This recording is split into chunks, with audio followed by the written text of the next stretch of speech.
Ladies and gentlemen, boys and girls and children of all ages. Hi, I'm John Sitton. Hello, I'm Rob Perez. Christian Carambeu. Welcome to your footballing fix. Pitch Talk. Pitch Talk. Pitch Talk.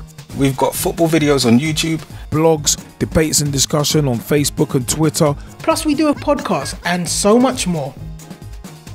It's we the people, for the people. For our videos, including our interviews and special features, check out youtube.com/Pitch Talk. Our podcast can be found on iTunes, Podomatic, TuneIn Radio and Spreaker, with older podcasts on mixcloud.com/Pitch Talk. Join the football revolution, because the pitch is where we eat, The pitch is where we sleep, And the pitch is where we talk. Join us on social media by searching for Pitch Talk. What's up, peeps? Straight Shootin LJA here. And you know what? One thing that really kind of concerns me is ticket prices. Ticket prices concerns a lot of people. The Football Supporters Federation, FSF, do a lot of great work around this, to be perfectly honest. And it's their viewpoint that I'd like to discuss on the Straight Shootin View today, where it's like they said on December 20th, 2017, they actually said, hey, clubs should make football matches more affordable. And you know what? I'm with them on that. I'm with them on that, because you look at the whole thing with people watching illegal streams of matches, like with the fully loaded Cody boxes and all that kind of stuff. It's a case of you got to look at the root cause as to why people are doing that. And one of the major causes, the 3 PM blackout rule, is still a very, very interesting point, because if they get rid of that, our match attendance is going to drop. I would personally say no. I've actually discussed this with a friend of mine as well. It's like I don't think attendances would drop. Maybe in the short term, nah. I still don't even think that, because at the end of the day, you can't beat a live experience. Just like live music, you can't beat a live experience. I mean, from some work that I've done professionally as a video editor, it's a case of you just can't beat live music. You can't beat the spontaneity, the sound of it, seeing a band on stage, putting in the effort, seeing the rehearsals, and then seeing it come to fruition. So it's kind of like with football, I would see it as it is one of them ones where you just can't beat going to a match live.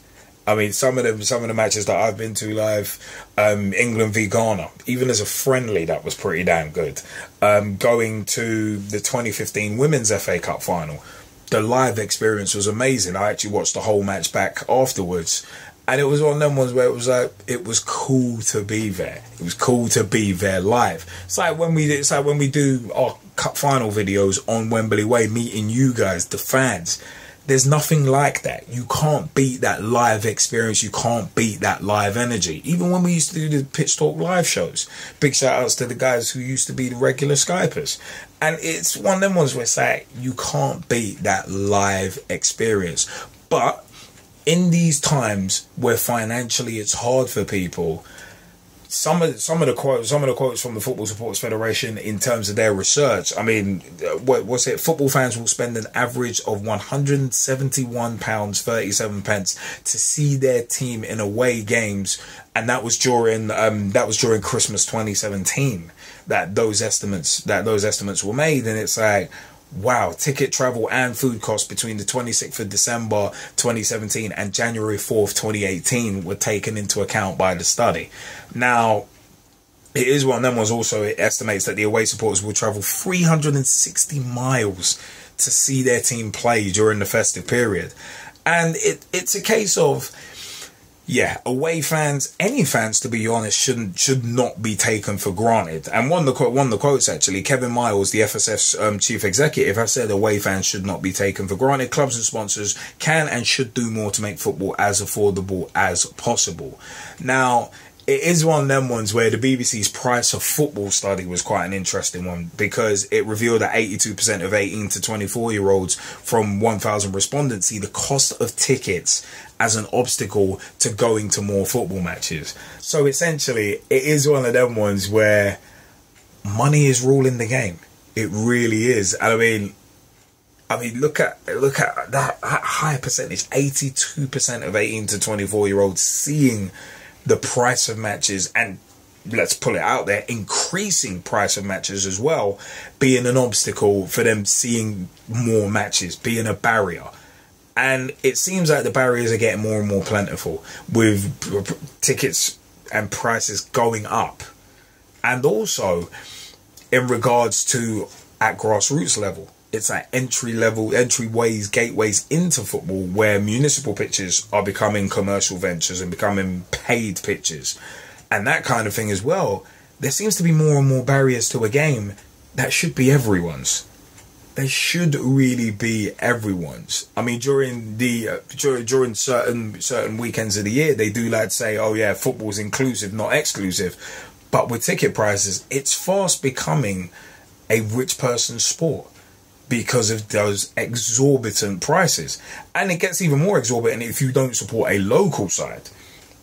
So it's one of them was, you might not want to support a local side. Hell, it's one of them was, I've grown up most of my life in London, born in Oxford, but I support Liverpool. Yes, people are going to call Glory Hunter, all that kind of crap. You can call it whatever you want. I don't really give a damn. I'll defend myself till the cows come home. But the fact of the matter is, I have actually been up to Anfield in celebration of the 96th 25th anniversary of Hillsborough. It was one of them ones. I was at that charity match. That was my first time at Anfield, and it was amazing. But it was one of them ones where, yeah, money was a little hard at the time. And for a lot of people, spending 171 quid on away tickets and having to travel 360 miles, and basically that's averages from the Football Supporters Federation, in a I hate to use the word austerity, but it is one of them ones where times are crunchy for a lot of people, and football for a lot of people is an escape. It's an escape from the hardships of life. It's an escape.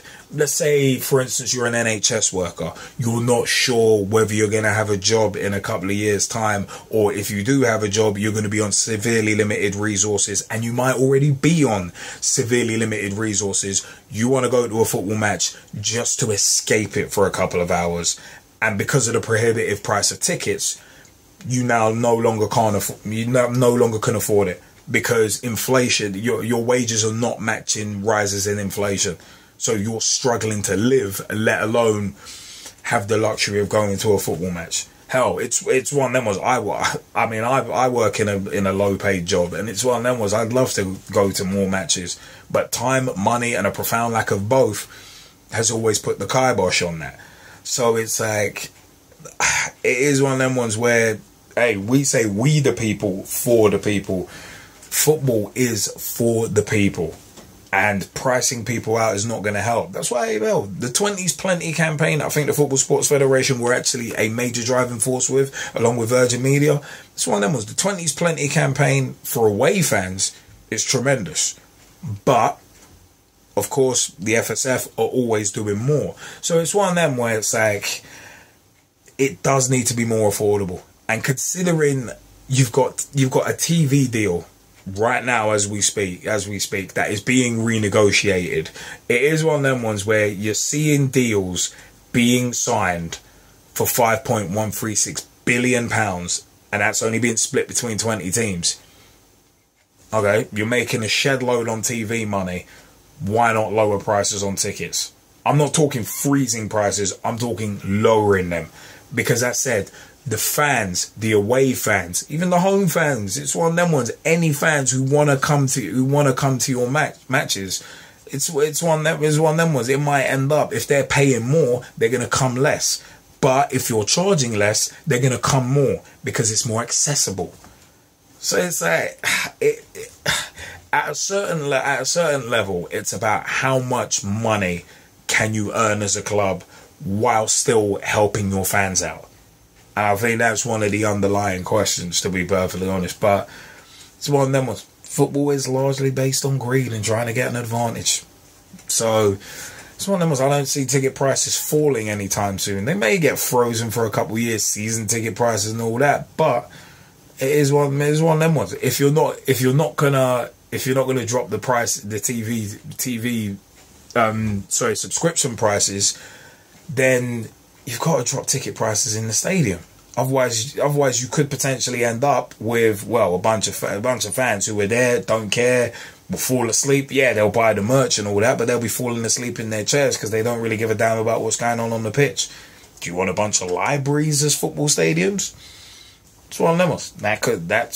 Those are eventualities that could happen down the line. But as long as the Premier League is fixated on nothing but money, it's a tough one.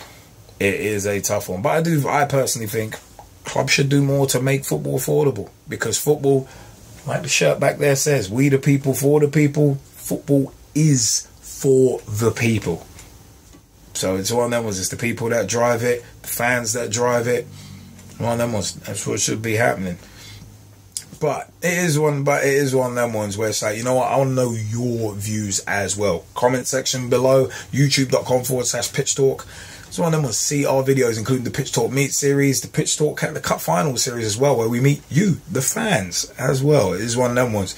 But yeah, it is facebook.com/pitch talk. Become a fan, become a friend, become a member of the group. Join the footballing revolution we are working so hard to create. pitchtalk.blogspot.com or .co.uk will get you to the blogs. Also, twitter.com/pitch talk or @pitch talk on Twitter. Tweet with us, follow us, see what we're up to. Also, iTunes, Mixcloud, Podomatic, Spreaker, and TuneIn Radio is where you can find the Pitch Talk podcast. Remember, you are in control of the Pitch Talk podcast. You vote for the topics. We'll give you 4 topics.